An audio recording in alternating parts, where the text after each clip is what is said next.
Good morning. I had to do a remake for the shit last night. Oh yeah. Welcome to It's Just Me, hosted by B.Foxx. Brent on vacation. So you get me today. Yes, I'm shooting from my motherfucking garage. So the fuck what? Also, we gonna probably do a little bit of talking about hoe ass niggas maybe towards the end of the show to give a strong closeout. But for right now, I'm gonna talk about some shit that I want to talk about. So without further ado, here we go. All right. So I really thoroughly enjoyed myself watching the It Is What It Is. I think it was Thursday's show with Cameron and Mace and Trish guest hosting. So apparently Cameron, the short version of it is this. Apparently Cameron had a problem with Jay Uso. Things got a little heated.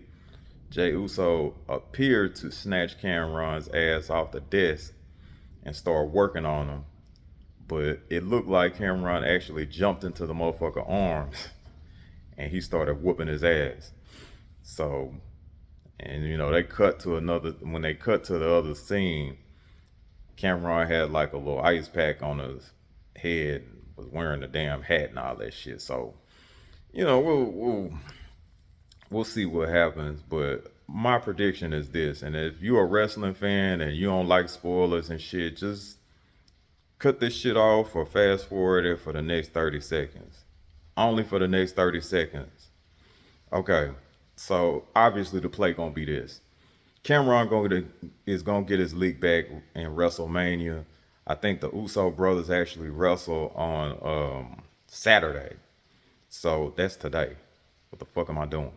So they're gonna wrestle today. Whenever the fuck that happen, Cameron gonna jump in the ring, hit Jay Uso with a pipe or a chair or some bullshit like that, knock his ass out, and then whoever the Usos were fighting is gonna win. I think it's pretty simple. Now, there was like this Shannon Sharp interview that Jay Uso did. I ain't watched that shit because I don't really know, man. I think that for whatever reason, man, I'm just not. I'm I ain't really feeling the Shannon Sharp show for right now, man. I mean, I'll probably wind up getting back to it because he does have good content, but some of this shit that he be doing, man, I don't really agree with. Interviewing, he interviewing people that I really don't care too much for, and all that other shit. So I guess when he start interviewing people that I give a fuck about, maybe I come back and watch the show. But for right now, man, yeah, man, I ain't cutting too much for it at all. But anyway, I guess they maybe explain what happened with him and Cameron on Cameron's show. But to be quite honest with you, I don't give a fuck enough about that shit. I was thoroughly entertained with the shit that they did on Thursday, and I'm gonna just leave it at that. Who the fuck cares about an explanation? I'm gonna see what happens on Saturday, and we'll go from there, man. Speaking of seeing what happens, the Alicia Baumgartner card happened last night. I originally did my show while the fight card was actually going on. Of course, the major upset was Shadesha Green losing to Lonnie Daniels. I'm gonna go ahead and talk about that shit, bro, because that shit is fucking disappointing. All right. Now, normally Brent would give like this well thought out, well analyzed recap of what the event of the events that actually took place and what could have been done better, and be a gentle place to land for Shadesha Green, somebody that he really supported, right? Okay, I still fuck with Shadesha, okay? And this is B.Foxx talking. This ain't Brent. Like I said, Brent out on vacation right now. Shit, he's a nice gentleman and all that good shit. But I, I'm, I'm, I'm shooting straight. Look, Shadesha, I'm sorry, bro, but there shouldn't have been no motherfucking way that Lonnie Daniels beat you, man. Now I realize that unfortunately people have bad nights at first because I was shooting my show while the fight card was happening. So by the time I got back in, they showed Lonnie Daniels taking a post-fight interview, uh, and they had like ninth round TKO on there. So I'm thinking, oh shit, maybe Shadesha got hurt. She probably broke her ankle or hurt her leg or some shit like that, and then Lonnie just happened to win. Nah, I go back and I look at that fucking fight, and I'm seeing Lonnie Daniels just actually jump in there and keep hitting Shadesha Green in her motherfucking temple. That shit unacceptable, man. And that Philly shell shit that you trying to do, just okay, you need to reevaluate that if you're gonna fight somebody from the inside. All right. If you fighting somebody from the inside, get both your motherfucking hands up, Shadesha. Like, look, you seem like you're a great human being, which is very, very important, okay? And also you seem like a really good fighter. You're a great athlete because of course you was a McDonald's All-American in basketball, so that ain't no shit just to be glossing over. Like you're a great athlete. But shit, Lonnie Daniels is somebody that's like a high ever fighter. She come in, she come in, start swinging and all that other good shit. Like you should have shit you. Okay, when you saw that she was just jumping in there, and you got a good jab, shit, hit her ass with a good jab. Like honestly, you hit her ass with a power jab, and for those that don't know what a power jab is, it's basically a firmer version of a jab. Um, it's a jab that you would actually, it's a jab that you would actually just kind of cock back your hand like this, and then you have to basically like step forward and fully extend. And y'all can't see that shit. You fully extend like that, stepping forward, and then you just fundamentally bring your hand back. Like shit, you gotta do something that's gonna make her respect you coming in. Like shit, she just jumping in the goddamn, yeah, she just jumping in your motherfucking space and you ain't doing shit about it. You gotta do something to make her respect you. And to be quite honest with you, shit, you could catch her ass with a check hook. You could actually catch her ass with an uppercut if you was, if you was really on your shit, but you wasn't. And I get it. Like I said, people have bad nights. Shit happens. But I don't really think it's meant for you to actually fight Clarissa Shields, to be quite honest with you. And yes, the proper pronunciation for the GWOAT's name is Clarissa, not no Clarissa. Motherfuckers be fucking up her name all the goddamn time. Y'all better put some respect on that shit. It's Clarissa. This motherfucker done told y'all a million times what her goddamn name was, and y'all still getting this shit wrong. And I think most of y'all doing that shit on purpose to be disrespectful. So, moving right along. I don't know if it's meant for Shadesha to actually fight Clarissa Shields. She had a chance against Franchon Cruz DeZern. Unfortunately, Franchon got her. And then this shit happened with Lonnie Daniels. I really thought that Shadesha was actually gonna put on a really good performance against Lonnie because the way she always fucking jumps in. Like you couldn't catch this motherfucker just jumping in. This motherfucker jump in all the time. I know that y'all saw film on this nigga. This nigga just jumps in. And I'm sorry, she's from New Zealand. She's not a nigga or whatever. This, wait a minute, man. Yo, B.Foxx, man. You letting Brent creep back in? Man, get your ass out of here. Anyway, so like I said, nigga keeps jumping in. Shit, you better catch your ass with something. Shit, make her respect you. And shit, maybe that's probably good for you because there are probably gonna be some future opponents that's gonna do the same shit. Now that they see that shit can work on you. Put both your motherfucking hands up. You stronger than most of these motherfucking females. Push her ass off of you. Shit, do the Earl Spence shoulder lean if you got to. Shit, make these motherfuckers respect you. They not finna just they not finna just be in shock and awe because you big and all that shit. All right, Shadeja, I expect better from you. Hopefully, if you do resume your boxing career, I expect to see better from you. Like, yes, I think that you probably gonna need a rebound fight, but after that rebound fight, depending on how it look, you need to go in there and get Lonnie Daniels. You need to get your lick back on that motherfucker, man. You cannot allow somebody like that to beat you and and and that should just kind of be a jacket on your back.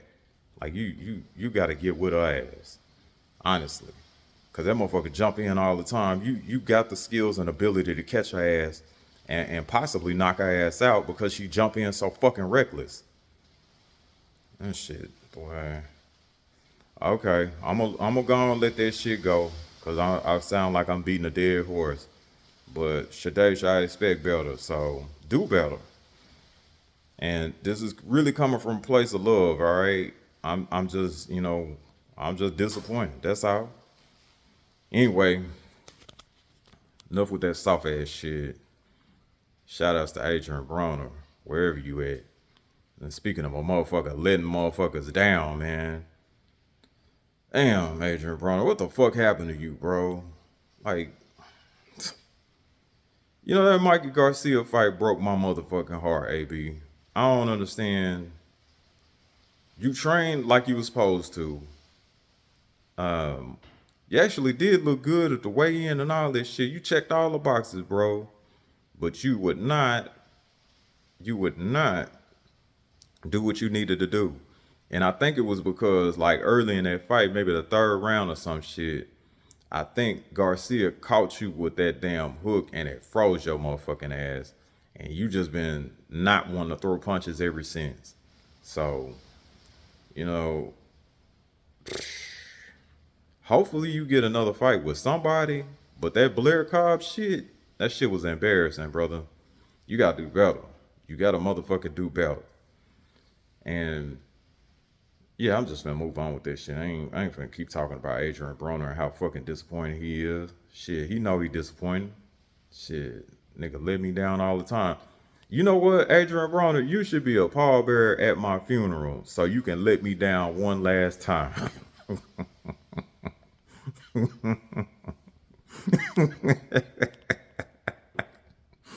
Oh man. Okay. All right, man. Shit, these just jokes, AB. I don't really want that shit. You a real street nigga. You might wind up trying to fuck me up over a fucking joke, my nigga. I'm just playing with your ass. Shit, just like you playing with your goddamn fans who show support and show love for your ass every time you start fighting and shit. Or not even fight, my nigga. I don't shit. I think they pay you just to motherfucking stand there. I don't know, bro. You shit. You hurt Brent feelings. B.Foxx is having a ball with this shit, my nigga. Like you hilarious as hell, my nigga. You hilarious as hell. Anyway, man, I ain't even finna do it, bro. Just anyway, on to the main event with Alicia Baumgardner. Now she put on a great performance against Bo Ray Shin, and shouts out to Bo Ray Shin. She really came in there and tried her best. But shit, she just kept walking into shit, just like Shadeja could have had uh, Lonnie Daniels walk into some shit. Shit, you want to take notes and see how that's done? Take notes and see how that shit was done. She kept shit. She set her ass up. She established a jab every time.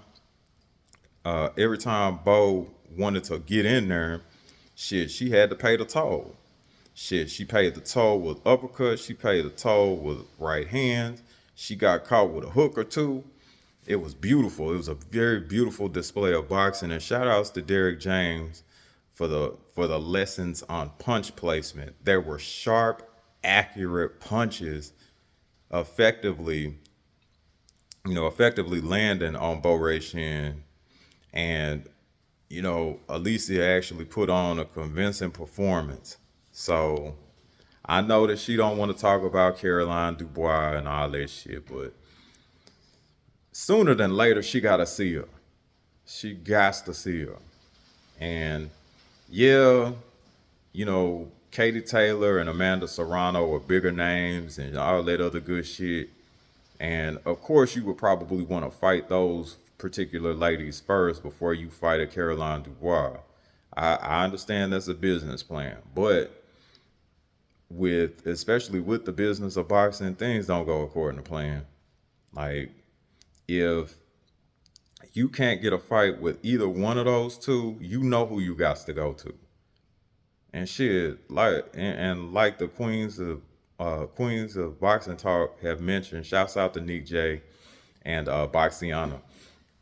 Like the Queens of Boxing Talk was talking to you about, shit, just have her ass move down to fight you. Have her ass move down to 130. I mean, you is the big dog, so shit, make her play by your rules. Bring her ass down to 130. And then shit, do the fight from there. People want to see that shit. Don't shortchange the supporters because of your business agenda. You know what I mean? Shouts out to Alicia for being down here in the great city of Dallas and the great state of Texas. We definitely appreciate you being down here. But at the same time, you got to give the people what they want, baby. You can't shortchange us like that. Like if Katie Taylor and Amanda Serrano don't work out, you need to fight Caroline Dubois. And to be quite honest with you, you need to probably fight her sooner than later because you don't want her developing into a more dangerous fighter. You don't want that shit. You already in your 30s, baby. So shit, you closer to the finish line than you are at the starting point. So, and I know that you well conditioned and you well seasoned and all that other good shit, but there comes a point in time where your body ain't gonna do what your mind tell it to. So before you reach that point, you might want to just go ahead and get this Caroline Dubois shit out the way. All right. In other news, I am going to talk a little bit about my Pittsburgh Steelers. The draft is next week. We got needs at wide receiver, left guard, and also defensive back, particularly safety. Um, if we are somehow able, by some miracle, to get Ohio State safety Caleb Downs, that would be ideal for me. Like if he falls out like at the top 10, we got to make a move to go get his ass. Like he's a good player and he could actually develop into I don't want to say like a I don't want to say like a Air Reed, like a prime, you know what? Probably like a prime Earl Thomas, somebody like that. Very smart player. Um, obviously very athletic, but I would definitely try and make a move for him if he drop out of the top 10 for whatever reason. Player that we should also probably move up and get would be Makai Lemon, wide receiver from USC. I think if he fall out of the top 15, we should go get his ass. Like no bullshit. We need to just go ahead and go get him and stop fucking around. Um, I think the guard from Penn State. Um, I think if he's around like if he's around where we're actually drafting at, I wouldn't be real mad if we actually drafted him in the first round because he's that talented, and we definitely need somebody on the offensive line, especially at left guard since Salamula is what is I said Salamula shit yeah since Isaiah is gone I can't think of Isaiah's last name for right now. Since Isaiah actually left, then we definitely need somebody at left guard to kind of solidify the offensive line. So I wouldn't be mad if we actually wound up getting our boy from Penn State. Um, Also, I think that it's really, really important that we establish or get, if we don't get Makai Lemon, it's really important that we actually get somebody to get separation. Me being me being a fan of Texas institutions as far as colleges go, KC Concepcion is a first name that actually comes to mind. He is so multifaceted, great separator. He's able to actually separate from those that are actually covering him. Now he does have like inconsistency with catching, but I think that could actually be worked on in NFL. There are all kinds of things that you can actually do to help your concentration and help your hand-eye coordination that the NFL got. So I really wouldn't be worried about that particular portion of it. But he's a dynamic player. He can kick return, he can punt return. So, he would definitely be helpful on special teams if we wind up getting him. But we probably gonna have to move up in the second round if he's still hanging out there to go get him. So we could probably wind up making moves. Maybe not in the first round. We might be able to trade back, excuse me, and get more second round capital and then win that way rather than just try and jump up and do stuff in the first round. But it kind of depends on who fall. Like most of these guys I'm talking about, they ain't gonna fall. Somebody gonna get them before we do. So if the guys that we are looking at get took up before it's our turn, then I can see us trading back. So I would definitely love to kind of find out what we wind up doing. The draft, even though it is predictable with the overall first pick, the rest of it you never know. And then just kind of moving on to something else. I'm gonna talk to y'all a minute about a subject that is very near and dear to B.Foxx heart, and that's hoe ass niggas. Yeah, that's right. You heard me, hoe ass niggas.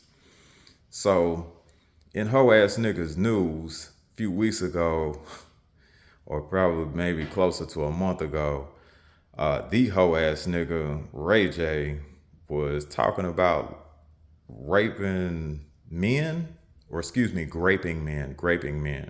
I don't want to get all fucked up and shit, YouTube, but yeah, he was talking about like sexually assaulting, or S-ang, excuse me, S-ang, um, some grown ass men.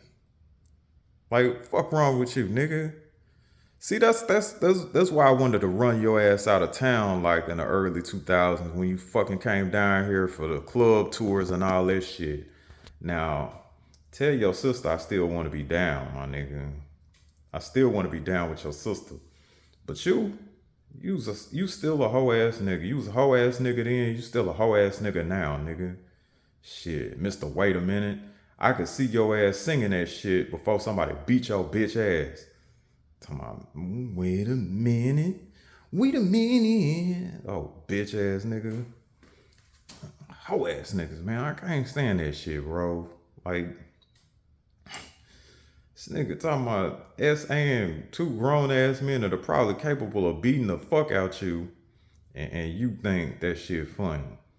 Then you tried to, and what really, made you famous was that Breakfast Club interview, like, what, 13, 14 years ago, where it's like, oh, well, we on the air?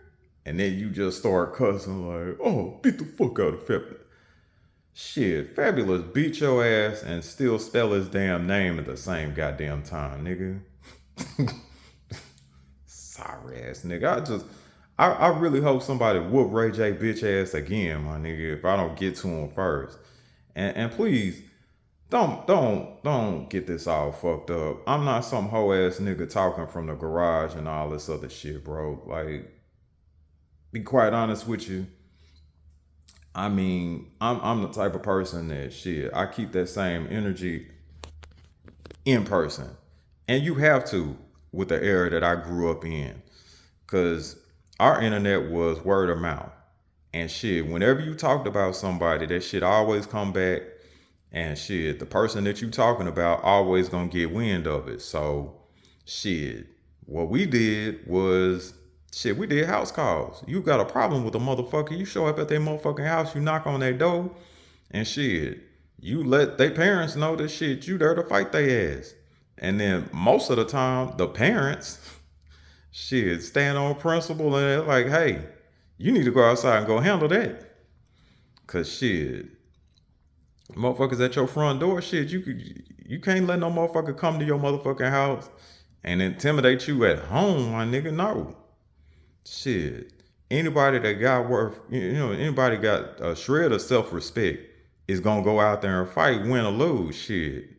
And to be quite honest with you, if you fight hard enough, regardless of the result, motherfuckers will really stop fucking with you because they think twice about that shit. The shit's pretty goddamn painful. Yeah, it was a win, but shit, the shit was pretty goddamn painful. Who the fuck want to keep going through that shit? So, you give them something to think about. Anyway, back on this hoe ass nigga. Um, I just for decades, man, this nigga is just an epitome of a clown, and I just I really can't take it no more, man. I mean, I don't know this nigga, but I know the type of nigga that he is. He's the type of nigga that act tough when it's safe, but shit, want to talk peace and start begging for shit in person, like when shit get real heated. Nigga, you ain't no motherfucking gangster, my nigga. You Brandy's brother. You better slow that motherfucking shit down. Or wait a minute, bitch ass nigga. Sick of these hoe ass niggas talking shit. And for you people that talk shit on the internet and shit wanna like beg and shit in real life, nah, hoe ass nigga. Get your motherfucking ass off the motherfucking phone or the motherfucking computer if you can't back that shit up in real life. I'm not trying to hear no bullshit like, oh man, I'm just trolling and all that other shit. Fuck all that. Shit. Motherfuckers need to start being accountable for the motherfucking shit that they say and do. I ain't trying to hear all that bullshit. Anyway, I appreciate y'all actually tuning in to this motherfucking show. And shouts out to my motherfucking brothers from the LDBC. Big Joe Townsend with the Old Hillside Bourbon.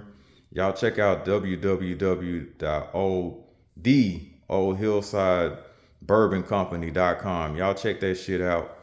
And then for my brothers, Coach 67 Sports TV, who is the best Southern University content creator in the motherfucking world, Craig. Check his ass out.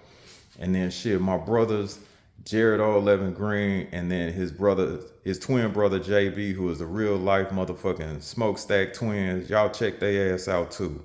They on YouTube on the Southern Baller Show. They had a show on Sunday, 3:30 p.m. Central Standard Time. Shit. I appreciate y'all looking at this motherfucker.